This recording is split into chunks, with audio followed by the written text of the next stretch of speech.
প্রথমে ধরে নেওয়া যাক একটা রকেট আছে, জাস্ট এমনি আছে রকেটটা, এই পেছন থেকে আগুন বেরোচ্ছে, অ্যান্ড এর ভেতরে তুমি দাঁড়িয়ে আছো, ঠিক আছে, অ্যান্ড ভাবছো যে কি হচ্ছে। অ্যান্ড ধরে নাও এখানে একটা মিরার আছে যেটা আমি এম নাম দিলাম, অ্যান্ড এখানে একটা ডিটেক্টর আছে যেটা বেসিক্যালি লাইটটা এখান থেকে এলে এখানে একটা টুটু করে বাজবে, যেটা যদি বুঝে যাবে যে লাইটটা এখান থেকে ঠিক এখানে পুরো পৌঁছে গেছে। এটা স্মল ডিফারেন্স। আর এখানে একটা লেজার লাইট লাগানো আছে। এবার কি হবে, লেজার লাইটটা এখানে যাবে অ্যান্ড এখান থেকে ব্যাক করে ডিটেক্টরে নামবে। এবার এটা খুবই কাছাকাছি থাকবে, আমি জাস্ট বোঝানোর জন্য একটু বেশি ছাড় আর বড় বড় করে এঁকিয়েছি। ব্যাপারটা হচ্ছে এটা ঘুরবে।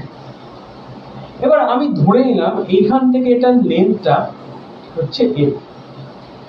এবার আমরা জানি সবাই যে স্পিড অফ লাইট কি সি, তাহলে আমি কি দেখবো বা আমি কি মাপবো, মানে এখান থেকে এখানে গেল লাইটটা কি এখান থেকে এখানে ডিটেক্টরে পড়বে। তো এখানে যদি আমার সাপেক্ষে এই লাইটের কত টাইম লেগেছে, তাহলে সেটা হবে T equal to L C. তাহলে এল বাই সি হচ্ছে, আর যেহেতু এলটা দুবার কভার করেছে তাই জন্য টুটা গুণ হয়ে যাচ্ছে, এটাই। এবার ধরো বাইরে আমি দাঁড়িয়ে আছি অ্যান্ড আমি বাইরে থেকে তোমাকে দেখছি, আর ঠিক এই টাইমে, আচ্ছা টিটা এখানে একটু অন্য জায়গাতে লিখি, এটা বেশি বেটার হবে। টিটা ধরে নিলাম, এখানে লিখে দিচ্ছি, সেটা হচ্ছে 2L/c। এটা হচ্ছে তোমার রেসপেক্টে লাইটের কতটা ট্রাভেল করেছে বা লাইটের কতটা টাইম লেগেছে ট্রাভেল করতে, সেটা। এবার ধরে নাও রকেটটা হচ্ছে ভি স্পিড নিয়ে এবারে যাচ্ছে একটা ডাইরেকশন ভি।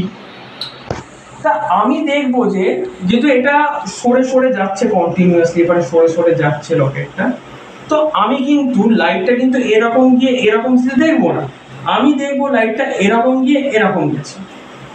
অ্যান্ড এখানেই হবে আসল খেলা। চলো করা যাক। তো লাইটটা তাহলে কেমন গেছে, এটা ধরে নাও লেজার, আর এটাও একটা জায়গাতে মিরার আছে, আর এটা হচ্ছে ডিটেক্টর। তো লাইটটা এরকম গেল দিয়ে এরকম গেল, আর এই ডিস্টেন্সটা ধরে নিলাম D, capital D. And obviously এটার তো হাইটটা সবসময় সেম থাকবে, তো এটা এল, ক্যাপিটাল এল।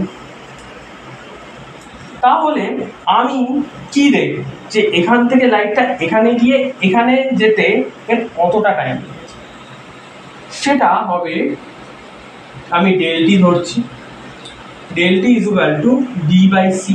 যেহেতু এইবারে কি এই সেম ডিস্টেন্স কভার হচ্ছে দুবার, তাহলে এখানে টু জাস্ট গুণ হবে।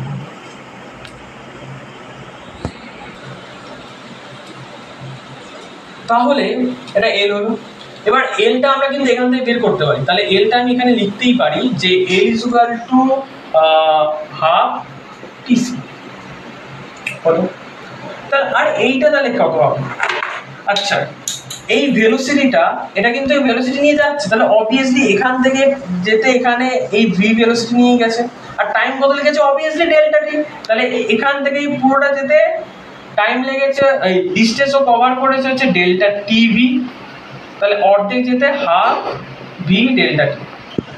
এইটুকুনি আশা করি বোঝা গেছে। এবার আসা যাক কিভাবে ওইটা কোঅর্ডিনেট করছে। এবার আর কিচ্ছু নয়, জাস্ট জিওমেট্রিক্যালি দেখো। আমরা জানি এইটা স্কোয়ার ইজ ইকুয়াল টু এইটা স্কোয়ার প্লাস এটা স্কোয়ার, তাহলে সেটাই লিখবো। তাহলে কত হচ্ছে এটা ডেল্টা, এটা পুরোটা মানে আমি ডিস্টেন্সটা বেসিক্যালি এটা যেহেতু এল স্কোয়ার করছি, আর এটাকে আমি ধরে নিচ্ছি এস, আর এটাকে ধরে নেবো, ধরে নাও এই ডিস্টেন্সটা যেটা সেটা ডি আমি লিখে দিয়েছি, ঠিক আছে। তো ও কতটা ডিস্টেন্স কভার করছে এই হচ্ছে আমার মোদ্দা কথা জানার বিষয়, ঠিক আছে। তাহলে আমি লিখবো এটা d square is equal to a square by l square, a plus l square.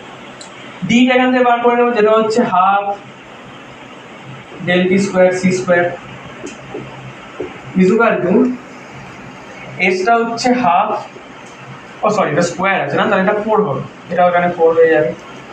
এখানে হচ্ছে B square delta square plus এখানে এলটা হচ্ছে 1/4 টি স্কোয়ার সি স্কোয়ার।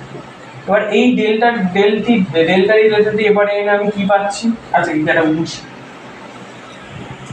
এটার কাজ তো হয়ে গেছে। এবার জাস্ট এখান থেকে ব্যাপারটা আচ্ছা 4 গুলো কি দেওয়া যাবে 1/4 এটা এবারে এলে কি হচ্ছে delta square C square minus B square equal to T square C square.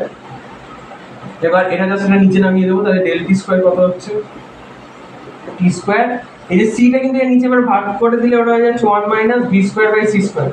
ঠিক আছে, এবার জাস্ট এই স্কোয়ারটা এবার নিয়ে রুট করে দেবো বা দুদিকে স্কোয়ার তুলে দেবো, তাহলে কি হচ্ছে আমরা পেয়ে যাচ্ছি টাইম ডাইলেশনের ওই ফর্মেশনটা, এটাকে যেটা আমরা লিখি গামা ফ্যাক্টর বা লরেন্স ফ্যাক্টর বলা। তো খুবই ইজিলি আমরা এটা পেয়ে যাবো কোনো ঝামেলা ছাড়া।